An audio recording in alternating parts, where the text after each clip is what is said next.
GPU, massively parallel compute architecture, is now sitting beside the CPU serialized, out of order architecture as peers. Now it's workload dependent. One might nudge above the other in importance. And we believe that's this next inflection point that we've reached as an industry.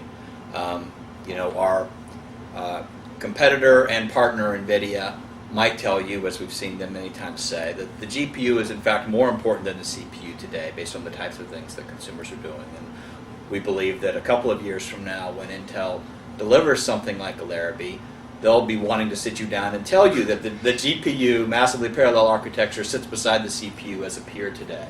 But they're going to kind of keep you focused on 3.2 gigahertz CPUs now featuring hafnium until they actually deliver a massively parallel architecture. What we have over here is an AMD game platform with a Phenom, the new Phenom 9950 at 2.6 gigahertz, with the new 790GX chipset. And it has two 4870s in crossfire mode.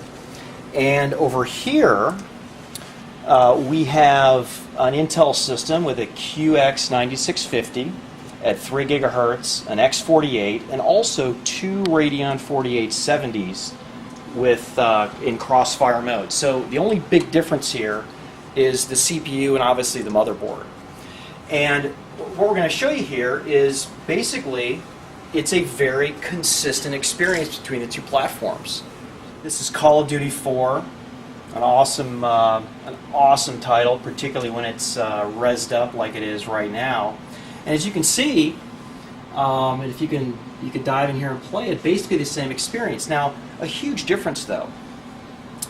This system is $900 more expensive than the AMD game system over here, and primarily driven by the processor cost and the motherboard. So what this says is essentially, when it comes to Call of Duty 4, it's GPU limited, particularly when you're running it at the high resolutions with anti-aliasing turned on, anisotropic filtering up really high. And this is a key change from where we were years ago.